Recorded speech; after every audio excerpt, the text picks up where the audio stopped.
Magsitayo na po ang lahat.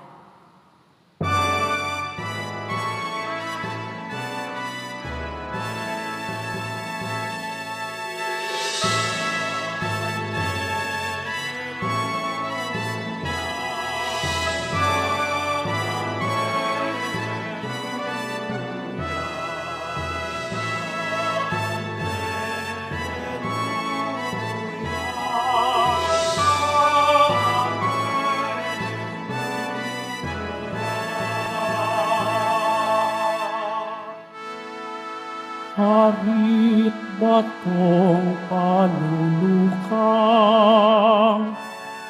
saligan ng sambayanan,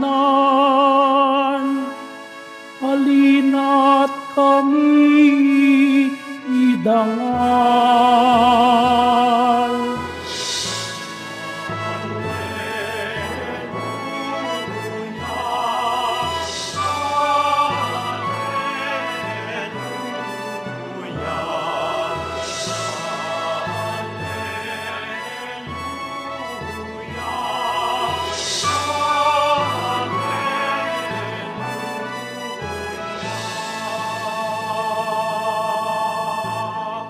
Sumainyo ang Panginoon.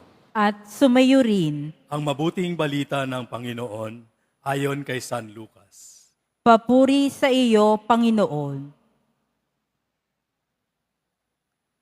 Dumating ang oras ng panganganak ni Elizabeth at nagluwal siya ng isang sanggol na lalaki. Nabalitaan ng kanyang mga kapitbahay at mga kamag-anak na siya'y pinagpala ng Panginoon at nakigalak sila sa kanya. Nang ikawalong araw, dumalo sila sa pagtutuli ng sanggol. Zacarias sana ang ipangangalan sa kanya gaya ng kanyang ama. Ngunit sinabi ng kanyang ina, hindi, Juan ang ipangalan sa kanya. Subalit, wala isa man sa iyong mga kamag-anak ang may ganyang pangalan. Wika nila. Kaya't hinudyatan nila ang kanyang ama at itinanong kung ano ang ibig niyang itawag sa sanggol. Humingi siya ng masusulatan at sumulat ng ganito, Juan ang kanyang pangalan. At namangha silang lahat. Pagdakay, nakapagsalita siya at nagpuri sa Diyos. Natakot ang lahat ng kanilang kapitbahay. Ano pa't naging usap-usapan sa buong kaburulan ng Judea ang mga bagay na ito. Pinakaisip-isip ito ng lahat ng nakaalam at ang kanilang tanong, magiging ano kaya ang batang ito? Sapagkat maliwanag na sama sa kanya ang Panginoon. Ang mabuting balita ng Panginoon. Pinupuri ka namin, Panginoong Hesukristo. Magsiupo muna ang lahat.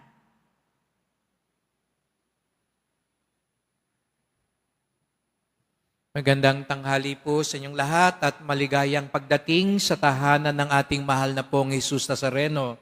Pinagdarasal din natin ang mga nasa online, lalo na po mga may sakit, nag-aalaga sa may sakit, at mga kababayan kadeboto natin mula sa iba't ibang panig ng bansa daigdig na nais sumama sa banal na misa dito sa Quiapo, sa Basilica Minor at pambansang dambana ni Jesus Nazareno. Tayo'y tinipon ng ating Panginoon sapagkat mahal tayo ng Diyos. Kaya bigyan natin ng papuri, parangal at pasasalamat ang ating minamahal na Nuestro Padre Jesus Nazareno.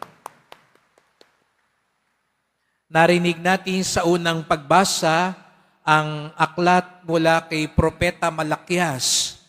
Alam niyo po ba na ito ang huling libro sa lumang tipan?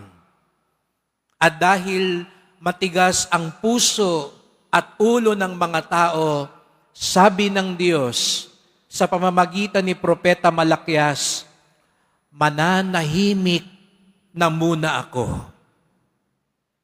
Tumahimik ang Diyos. Napagod na yata dahil matigas ang puso, ayaw makinig ng mga tao. Ngunit sinabi rin ng Diyos, nangako ang Diyos, magpapadala siya ng makabagong Elias, isang propeta na babasag sa katahimikan ng Diyos sa takdang panahon. Nanahimik ang Diyos. Ngunit nangako siya sa takdang panahon, magbabalik ang kanyang tinig. Kung kaya nga't sa pagdating ni Juan Bautista, kung matatandaan ninyo, ang binigay na taguri sa kanya, siya ang tinig na nagmumula sa ilang. Siya ang tinig na bumasag sa katahimikan ng Diyos. Siya ang tinig na tumupad sa pangako ng Diyos. Kaya nga't narinig natin sa Ebanghelyo, nagtatalo-talo ang mga kamag-anak ni Zacarias at Elizabeth. Ano ang ipapangalan sa batang ito? Ang gusto ng iba, June ang ipangalan dahil Zacarias Jr. ang gusto nila. Pero hindi. Ang ipapangalan sa kanya'y Juan, na ang ibig sabihin, ang Diyos ay mapagpala. Ang Diyos ay mapagpala sapagkat ang Diyos ay nangangako at ang Diyos tumutupad sa kanyang pangako. Kaya nga't dumating si Juan bilang tanda ng pagpapala ng Diyos. Alam natin si Juan ang maghahanda sa pagdating ni Jesus Nazareno, sapagkat ang ibig sabihin ng kanyang pangalan, mapagpala ang Diyos. Kaya sabihin nyo nga sa katabi nyo, pagpalain ka sana ng Diyos. Ang gustong pagpalain ng Diyos, taas nga ang kamay at pumalakpak ng mas malakas. At tunay nga pong mapagpala ang Diyos sapagkat sa mga sandaling ito, natutunghayan natin ang katapatan at pagpapala ng Diyos. Sapagkat tayo dito sa Quiapo, nagdiriwang, nagsasaya. Wala pa ang Pasko, parang Pasko na sa atin sa Quiapo. Sapagkat ipinagdiriwang natin ngayon ang 57 taon sa pagkapari ni Father Franklin Villanueva. 57 years bilang pari.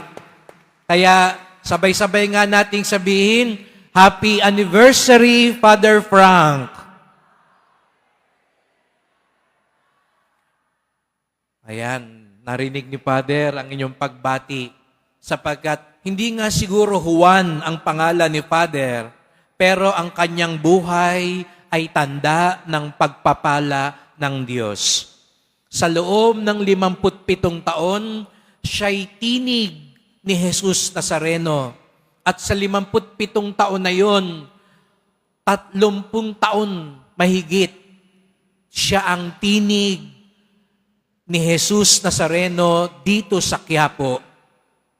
At alam ko hanggang ngayon, marami ang naghahanap pa rin sa tinig ni Father Frank, lalo na pag alas 5 ng umaga. Bagamat ang bagong tinig ngayon, tinig ni Father Robert, na pang DJ, no?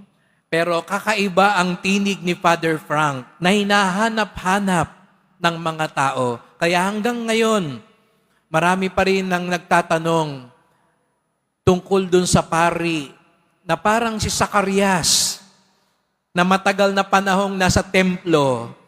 Si Father Frank din, siya ang pinaghalong Zacarias, Simeon, Juan Bautista ng Quiapo. Sapagkat sa tagal ng paglilingkod niya, wala siyang ibang ginawa at hinangad kung hindi ituro si Jesus Nazareno. Kaya nga tayo'y narito upang samahan si Father Frank sa pagpapasalamat na yon. Alam niyo bang ibig sabihin ng pangalan ng Franklin. Frank, malaya. Malaya. Sapagkat ang isang tunay na pinagpala, malaya. Malayang magpahayag, malayang maglingkod, malayang tumulong, at napakaraming mga tinulungan ni Father Frank na ngayon ay mga professional na, mga nasa abroad na, sapagkat hindi na natili sa kanya ang pagpapala. Ang tunay na pinagpala, nagpapala din sa kanyang kapwa. Ang tunay na pinagpala, binabahagi din ang kanyang pagpapala. Kaya nga, yun siguro ang sikreto ni Father Frank. Di namin alam, kaming mga pari dito, kung aabot kami ng 57 years. Baka si Father Robert, no, ang aabot sa 57 years sa amin. No? Pero si Father Frank, umabot siya rito sapagkat tingin ko po, malayang-malaya ang kanyang puso.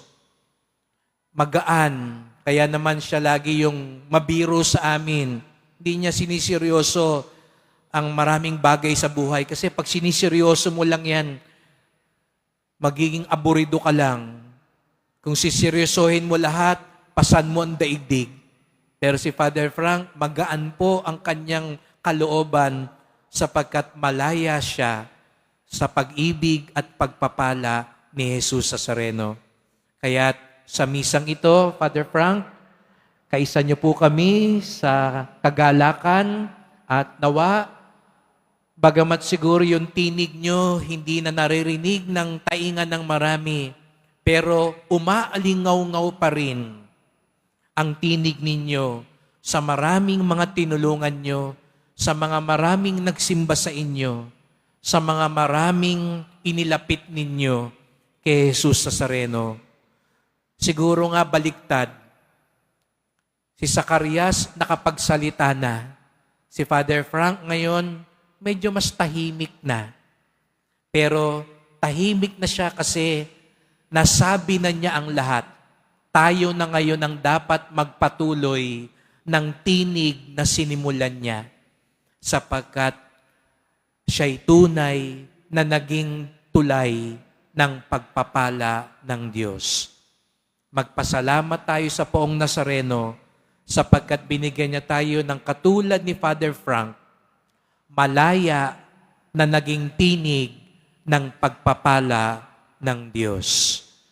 Purihin natin, pasalamatan at parangalan ang mahal na Poong Jesus Nazareno na siyang nagpala kay Father Frank Villanueva.